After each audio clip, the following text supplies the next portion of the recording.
Isang magandang araw ng bakbakan mga kaibigan. Welcome sa Boxer Shorts. Ako po si Attorney Ed Tolentino, kasama ninyo sa inyong corner pagdating sa usapang boxing. Dito sa Boxer Shorts, hindi po tayo nagpapamonetize. Handog ko sa inyo diretsong opinion, hango lamang sa ating passion. At ngayon, sa edisyon ng Boxer Shorts, naku po, malaking problema mga kaibigan. Natalo ang ating pambato na si General Cuadro Alas Casimero kontra sa Japanese boxer na si Kyonosuke Kameda. Nagharap po dalawa kahapon dyan sa Kyrgyzstan in a 10-round non-title over the weight o catchweight na laban. At nagrehistro ng upset itong si Kameda, nanalo via a 10-round unanimous decision. Malaking dagok po ito sa karera ni General Casimero. Kung kailan pa naman may bago siyang promoter, naghahangad ng isang magandang comeback, makabalik sa world rankings, heto't natalo siya kontra kay Kameda. Heavy favorite po itong si General Casimero kontra kay Kameda. Kaya naman, pag-usapan natin, ano ang implikasyon ng pagkatalong ito ni Casimero sa kanyang karera? Pwede pa ba siya makabalik matapos ang pagkatalong ito? Lahat ng ito mga kaibigan, pag-uusapan natin, i-analyze natin dito lamang sa Boxer Shorts. At nagbabalik ang Boxer Shorts mga kaibigan. Narito ang ating post-fight analysia sa naging laban sa pagitan ni General Casimero at Kyonosuke Kameda ng bansang Japan. Naglaban po ang dalawa last October 25 sa Kyrgyzstan, kung saan nagtala ng 10-round unanimous decision victory si Kameda kontra kay General Casimero. Malaking upset ito mga kaibigan. Ang labang pong ito was for 10 rounds, 10 rounds. Walang titulo o non-title. At over the weight o catchweight ang labang ito. Ibig sabihin, nag-uusap ang dalawang boksingero kung ano ang timbang na kanilang paglalabanan. Nag-agree na lamang sila sapagkat meron nga pong problema sa timbang itong si General Casimero. Now, bago pa lamang ang laban mga kaibigan, ang inyong lingkod ay meron nang nakitang dalawang malaking problema. Number 1, si Kyonosuke Kameda ay pinsan ni Koki Kameda ng Kameda Promotions. Ang Kameda Promotions ang bagong promoter ni General Casimero. So magpinsang buo po yan, si Koki Kameda at si Kyonosuke Kameda. Doon pa lang, meron na tayong tinatawag na conflict of interest. So, hindi natin maintindihan, kung ako kay General Casimero, sana ibang kalaban na lamang ang kanyang pinili. Hindi sa takot si Casimero kay Kameda. Walang problema. Ang problema, yung conflict of interest na aking sinasabi. Magpinsang kayo eh. Ang daling magbigay ng info kay Kyonosuke Kameda na, uy, ito talaga ang kondisyon ni General Casimero. Ito ang gawin mo ha. So, merong conflict of interest mga kaibigan. Now, pangalawang problema dito para sa aking pananaw, ay ang pagiging over the weight o catchweight ng labang ito. Ang labang ito, nag-agree ang dalawang boksingero that they can weigh in as high as 130 pounds or the junior lightweight super featherweight limit. Itong si Casimero ay meron po talagang problema sa timbang. In fact, kaya nga siya na-suspend in 1 year ng Japan Boxing Commission dahil nalaman sa kanyang paulit-ulit na problema sa timbang. He was fighting at 122 pounds o junior featherweight in his last appearance. But over the weight siya, kaya naman in-anticipate na ng Kameda Promotions na baka magka-problema na naman itong si General Casimero. So itinaas na nila. Okay, General, pwede kang tumimbang ng hanggang 130 pounds kontra kay Kyonosuke Kameda. Meron ng allowance kung sakaling over the weight na naman itong si General Casimero. Pero sa karagdagang timbang, up to 130 pounds, ito pa'y paborable kay Kyonosuke Kameda. Sapagkat almost 5'10 ang taas nito eh. Nitong si Kameda, malaking boksingero po siya, so walang problema kung dadagdagan ang kanyang timbang. Kayang i-handle ng kanyang pangangatawan. Si Casimero maliit. Maliit mga kaibigan. And he weighed around 127.4 pounds para kay Kameda. This is a career high. Naturalmente, mas maliit kang boksingero, nagdagdag ka ng timbang, ito ang pinakamabigat mo, babagal ka, mga kaibigan. So, masyadong malaki yung catchweight na ito at mas paborable, again, dito kay Konosuke Kameda. Yan ang dalawang problema, mga kaibigan, na aking nakita before this fight.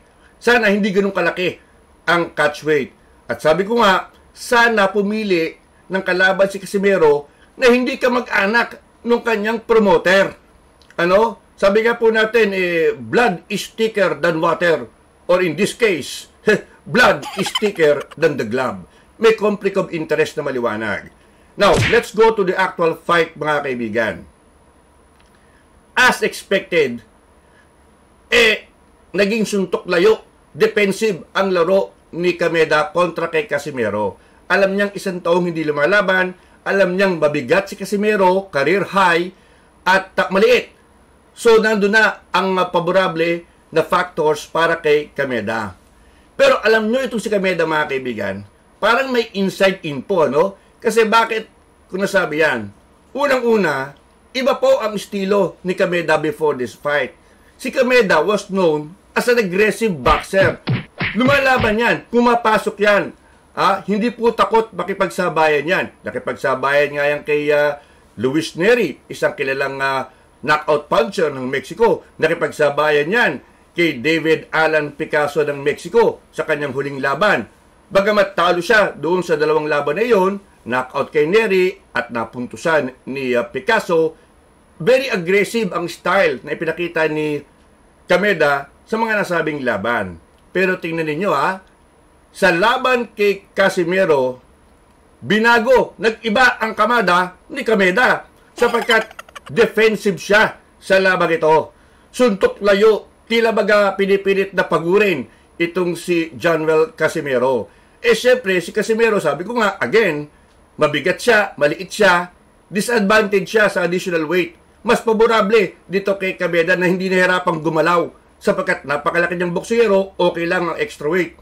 So, naging defensive. Mala Guillermo Regundo ang laro nitong si Kameda kontra kay Casimero. Si Casimero, maganda ang early rounds. Yung opening round, inatake niya agad itong si Kameda. Pero, nag-stick sa hit and move style itong si Kameda. Pagdating ng 5th round, I thought Casimero hurt itong si Kameda. But Kameda survived. Now, in the second half of the fight, eto na. Pagod na si Casimero. Sabi ko nga, ang bigat ng timbang niya, hindi na siya makahabol, hindi na niya makat ang ring.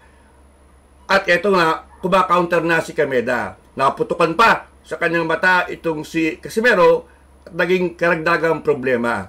And eventually, nanalo by 10-round unanimous decision itong si Kameda. Upset po ito, mga kaibigan. Ito ang unang pagkatalo ni Casimero since 2017 nung ma-upset din siya ni Jonas Sultan, kanyang kababayan. So para kay Kameda, ito unang panalo niya matapos siyang matalo kay Picasso at ma-knockout ni Luis Neri. So nakita nyo, mga kaibigan, iniba ni Kameda ang kanyang style. Inabandon niya yung kanyang pagiging aggressive at makamay. Sa halip, naging defensive fighter siya. Layo ng layo sa hangaring pagurin itong si Johnwell Casimero. Parang may inside info siya na talagang magiging mabigat ang timbang ni Johnwell Casimero. So ayan ang malaking problema ngayon sa kampo ni Johnwell Casimero. Before this fight, mga kaibigan, inactive for 1 year si Casimero sapagkat siya sinuspend ng Japan Boxing Commission. 1 year yan, mga kaibigan. In that 1 year na siya hindi lumaban, hindi lang bumagsak, nawala na siya sa world rankings, mga kaibigan. Mapa junior featherweight, bantamweight, wala na sa world rankings si Johnwell Casimero. Nabura siya sa alaala ng WBC, WBA, WBO at IBF. Now, ito sana ang laban kay Kameda. Ito dapat ang kanyang big comeback fight. Ito sana ang maghahayag sa mundo na siya'y handa ng muling bumalik. Pero ito nga natalo kay Konosuke Kameda. Is this the end for Johnwell Casimero, mga kaibigan?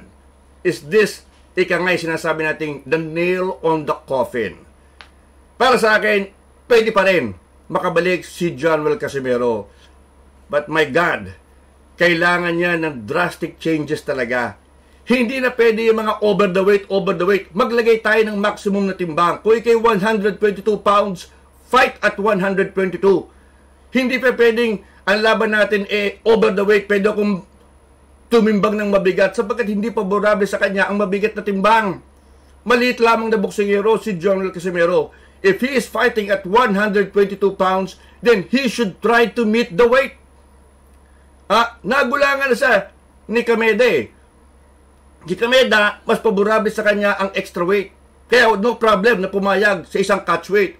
Disadvantageous yun kay Casimero. Pero anong gagawin ng kanyang promoter? Alam niya may problema sa timbang. Kung talagang disiplinado yan, di sana sinabi ng Kameda Promotions, Jonrel, we only fight at 122. You have to make 122. So, yan po ang kailangan unang ayusin ni Jonrel Casimero. Hindi pwedeng puro over the weight o catch weight ang laban mo. Ano ka ba? Saan ka ba gusto mong lumaban? If you want to fight at junior featherweight, you have to make 122 pounds. Kung si Manny Pacquiao nga inactive for 4 years, wala naging problema in meeting 147 pounds, the welterweight limit para kay Mario Barrios sa kanilang pagtituos para sa WBC Welterweight Championship. You have to make the weight, Jonrel. Yan ang isang naging pagkatalo. Rason ng iyong pagkatalo. Sapagkat over the weight ka at hindi advantageous sa iyo ang sobrang timbang. Pangalawa, para makabalik agad si Jonrel Casimero, kailangan lumaban agad siya. Kaagad-agad. Hindi pwedeng magtagal. Kailangan mabilis na mabura ang alaala ng pagkatalo kay Kameda. Rematch? No way. Forget it. Forget it, mga kaibigan. I suggest lumaban siya sa isang top 10 contender kaagad. Kailangan humanap siya isang top 10 contender. Maganda nga kung Luis Neri. Ginigit ko na yan Luis Neri. Sapagkat yung top 10 contender na yan, kapag meron kang nakalaban na top 10 contender at tinalo mo, okay, you will be rewarded with a world ranking kaagad. So, yun ang magiging magandang direksyon para kay Jonrel Casimero, mga kaibigan. Pero kinakailangan talagang ayusin niya. Because at age 36 and inactive since 2024, no siya masuspend. Actually, even before that suspension, lulubog at lilitaw na lamang sa boxing ring, ito si Jonrel Casimero. At age 36, kailangang ayusin ni Casimero ang kanyang karera. Yan po ang abiso na pwede nating ibigay. Hindi pa tapos ang karera ni Cuadro Alas. Pero kung saan patungo ang kanyang karera matapos siya matalo kay Kameda, ito po'y nasa kamay. Nasa kamay ni Jonrel Casimero. Kahit magpalit ka ng trainer, magpalit ka ng promoter, walang magbabago kung ang disiplina ay hindi manggagaling sa iyo mismo. Kung hindi ikaw mismo ang magtatalaga ng iyong adhikain. Saan mo ba gustong pumunta? Ikaw ang dapat magdala ng katawan mo sa direksyong gusto mong tahakin. Yan po ang ating pwedeng ibigay na abiso kay Jonrel Casimero. And with that, mga kaibigan, yan po ang ating post-fight analysis sa naging resulta ng laban ni Jonrel Casimero at ni Kyonosuke Kameda. Yes, isang pagkatalo, wala na pong mangyayari. Kung ating pag-uusapan pa further ang labang ito, madaling sabihin, tumakbo, suntok layo, duwag itong si Kameda, but he did what he had to do. Ginawa niya ang kanya kinakailangan gawin. Hindi nagawa ni Casimero ang kanyang dapat gawin sapagkat napakarami nga pong external problems ng kampong ito. Mga problemang dapat linisin, ayusin ni Jonrel Casimero kung gusto niya talagang makabalik sa world title contention. At yan po ang buod ng Boxer Shorts, mga kaibigan. Muli, maraming salamat po sa inyong patuloy na pagsubaybay dito sa ating munting YouTube channel. Hindi po ako makapaniwala na umabot na tayo ng 110,000 subscriptions. Solo flight lamang po tayo. Maraming salamat po. Nais kong pasalamatan kayong lahat at meron akong gustong batiin, mga kaibigan. Si Attorney Rizal Jose Valmores. Attorney Valmores, sinabi ng anak nyo sa akin, lagi kayong nakatutok, lagi nag-aabang sa next episode ng Boxer Shorts. So, heto't binabati po kayo ng inyong lingkod. Isang magandang araw, Attorney Rizal Jose Valmores. At sa inyo, mga giliw kong fellow boxing fans. Ako si Attorney Ed Tolentino, muli nagpapaalala, walang personalan, buntalan lang.